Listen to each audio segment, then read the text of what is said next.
going to be great. Good morning, everybody. Wisconsin's 7th Congressional District Representative Tom Tiffany is back for our monthly chat today, Thursday, March 14th, 2024. Hey, happy, I think we say happy? I don't know. Happy Pi Day?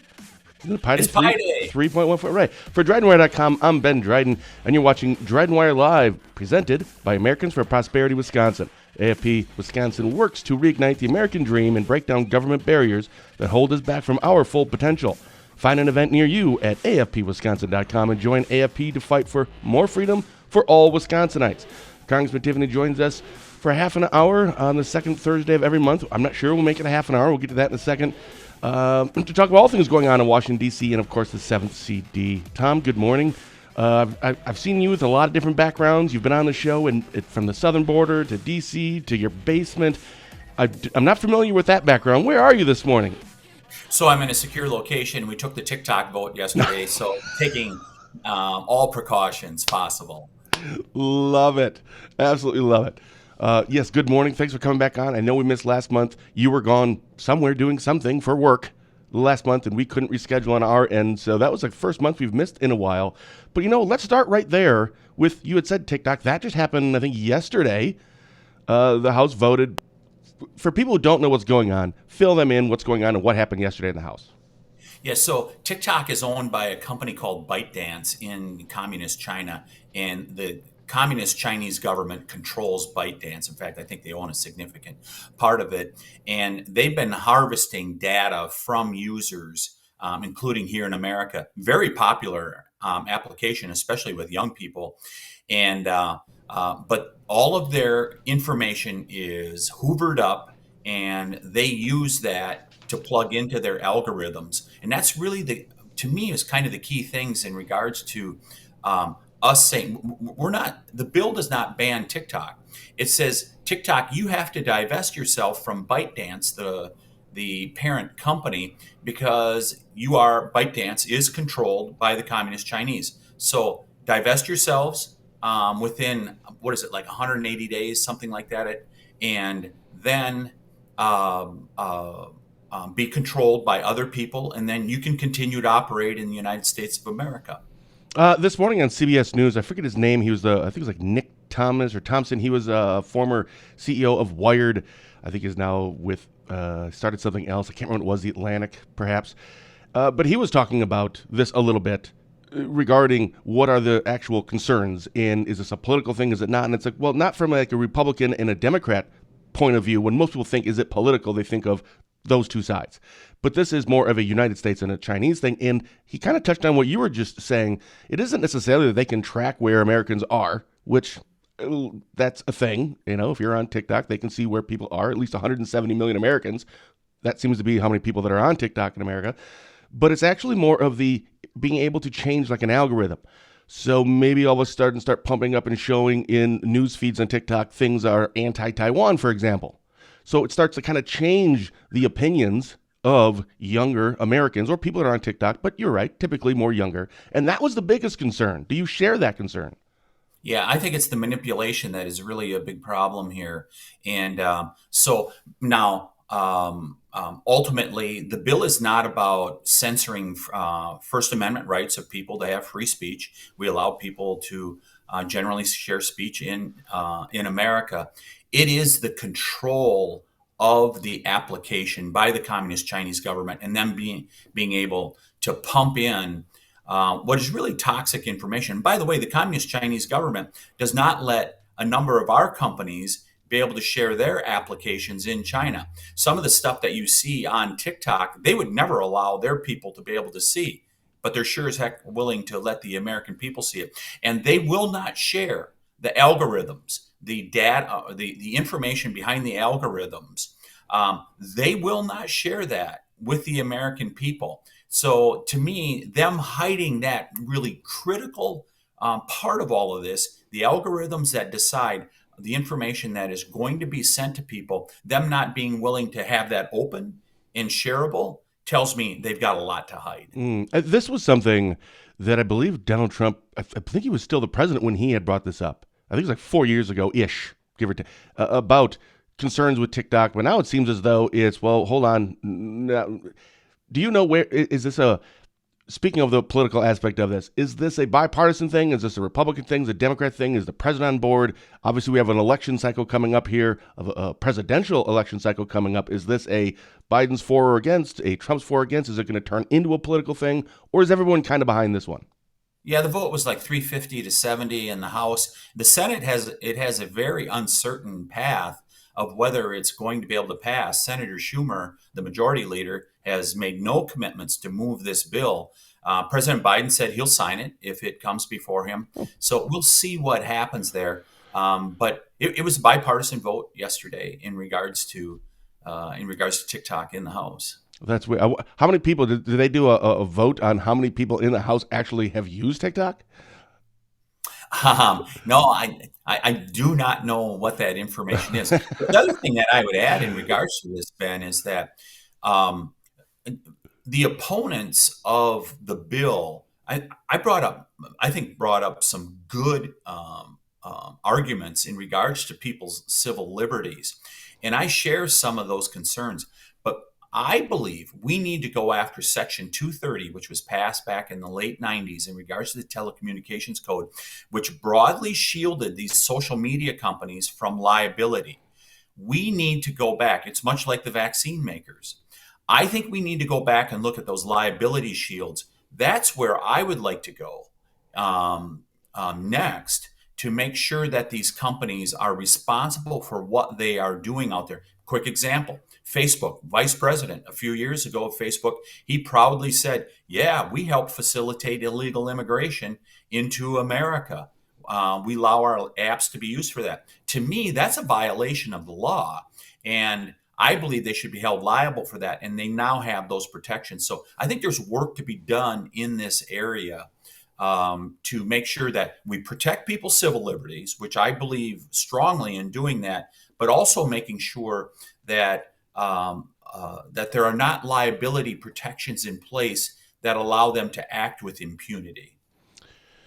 Is that something that is likely? I mean, you're saying this would be really nice if we maybe should go back and look at these liability shield protections from the 1990s. Sure, but are we going to? Really difficult. That's an outstanding question. And for example, the California delegation, they will rise up against this because they do everything they can to protect Google and Facebook, which are in their Oh, backyard. sure, sure. I mean, it's really, it ends up being a regional political thing. But I hope at some point we're going to be able to do that, especially as we move into the advent of, as AI becomes more and more prevalent, artificial intelligence. I think we really need to look at these things. And, I'm one who is, when I was in the state legislature, I was one of those people that voted to curtail the ability of attorneys to be able to file these liability lawsuits and stuff like that. I got to tell you, I've taken a real turn here, Ben, after having seen what I've seen in Washington, D.C. I think with the social media companies, with the vaccine makers, and there's others, I think that attorneys may be the most important thing that we'll have, is using the law to make sure that they're being responsible, that they just don't have a broad liability shield which allows them to act with impunity and not be responsible to the American people. Are you and your colleagues in the House or in Congress that you're aware of, is AI a topic of discussion more than it was a year ago? Is it less than it was a year ago? Is it on court? How serious is Congress taking AI? Yeah, I think more and more, as we see the capabilities of AI, people are more and more concerned about it. In fact, if you're familiar with Jordan Peterson, the Canadian guy, that he's written extensively about this. Had a chance to talk to him last week. He's very concerned about artificial intelligence. And, it's like anything. If it's used for good purposes, it's a terrific tool, right? I mean, it's like the social media companies. It is a terrific tool. But if it's used for harmful purposes, it can be really bad. I mean, think about Alfred Nobel, who created Right. dynamite and went to his grave regretting it because it ended up being used for harmful purposes. Yeah. So it's always, and that's where we need that balance. And that's where I think that we need the law to be balanced so that people have and companies have responsibility for their actions. Well, that would But make AI sense. is going to be a really big subject. that we're going to be talking about here as we go forward. I just hope we're not too far behind the curve. Well, that would be a big concern, especially going into election cycles. This is so fascinating to see, and the type of election cycle that we're in, being a presidential election cycle. I'm curious to see how AI is going to play into that. Do you have more time? So I forgot to bring that up at the very beginning. We usually go for about a half an hour, but I think your laptop doesn't have a cord. It's not charging very well or something on those lines. So you're almost out of battery, out of juice. Do we have some more time, or are you almost finished? Yeah. We've got a few minutes, and you know, I don't know if you wanted to talk about the hearing we had this year in regards to Robert Hur, because that was certainly in the news also. But whatever you want to. Let's talk about that. Actually, let's get to that in 15 seconds after word from Spooner Health. At Spooner Health, compassion is at the center of everything we do. It's rooted in who we are and why we're here. It unites us as providers, neighbors, and as a community. Learn more at spoonerhealth.com. All right, so let's get into that. For people who aren't aware, that may be me as well, what is this about? Yeah, so in judiciary, we had a man named Robert Hur. He was a special counsel that was named. He was named by the Attorney General to do a special investigation of President Biden misusing Sure. or providing classified information. So it was a really interesting hearing. Ultimately, Hur decided not to file or make a recommendation that President Biden be indicted for misuse of the classified documents. But it was very clear in conclusion that he believed that there was misuse there. But he said that we're not going to do it because we believe President Biden is too mentally impaired in his aging state.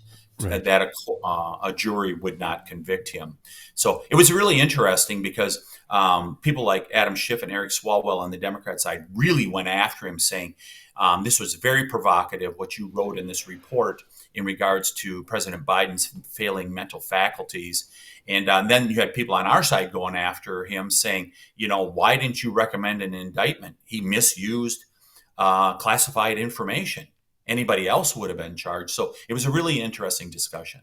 Well, I think most people, regardless of what side of the aisle you're on, but the average citizen can look and see it's becoming more of a diminished capacity with our president. And this is not a political thing. It's just the way it is. We're looking at it, and from a human aspect, my heart goes out to him. Obviously, it's concerning, and everybody knows this. To have someone actually then just say exactly that, I don't think that was necessarily inappropriate because it didn't seem mean-spirited at all. So I was a little curious as to why there was such a topic of discussion about this, and how dare you say this? I think we all kind of know this already, right? I think it ends up back in the political realm. What the Democrats on judiciary, the reason they were so angry at this is that you've got almost half of Democrats that are saying, we would rather not have President Biden as our nominee. They see him failing also. Now, Democrats certainly don't want to see Donald Trump become president, but they're deeply concerned about his mental state, that being President Biden. And so when it's stated by a special counsel in such a public forum like this, and coming from a special counsel's investigation, it carries a lot of weight. And so they're very, on the Democrat side of the aisle, they're very concerned because many people, they don't think President Biden is up to the task of 4 more years. Sure. And this ends up being front and center now in the campaign. So I'd mentioned at the beginning of the show that our last month, because you come on once a month, we weren't able to have you on. You were gone somewhere. Where were you last month? Yeah, that might have been the trip down in Arizona where we did a natural resources hearing talking about the environmental damage that's being done by illegal immigration. I mean, 8 pounds of trash is created by every illegal immigrant. So take that times 10 million, you got $80 million of trash being dumped here in America. But we wanted to highlight that. But what ended up being the big story is we went to one of the non-governmental organizations, Casa Elitas in Tucson, and they would not allow me to be able to see a hotel that's serving as a transit facility for illegal immigrants coming into the country. FEMA has authorized tens of millions of dollars of taxpayer money to be used for this purpose. And we've been highlighting how the NGOs are a critical link in this illegal immigration. So you weren't allowed to see it? Yeah, they would not let me in. And so they called the sheriff's department in Pima County on me. Oh, no. Come on. That was just, he got to the good part and now his computer died. It finally went.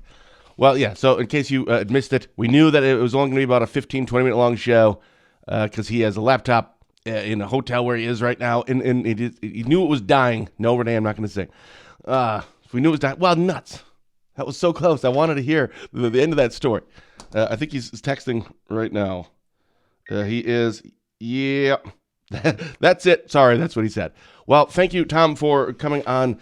I guess we'll have to pick up that story next month when it comes back on. So special thank you to Wisconsin's 7th Congressional District Representative Tom Tiffany for taking almost 20 minutes. We made it. That's pretty good. I thought we were going to get 8 to 12 minutes this morning, so almost 20 minutes this morning on for a chat today. I'll see everyone right back here on Tuesday when Barron County Sheriff Chris Fitzgerald and I will be back for our weekly Positive Tuesday with Ben and Fitzy show. So until then, for DrydenWire.com, I'm Ben Dryden saying thank you for watching, and as always, have a blessed day.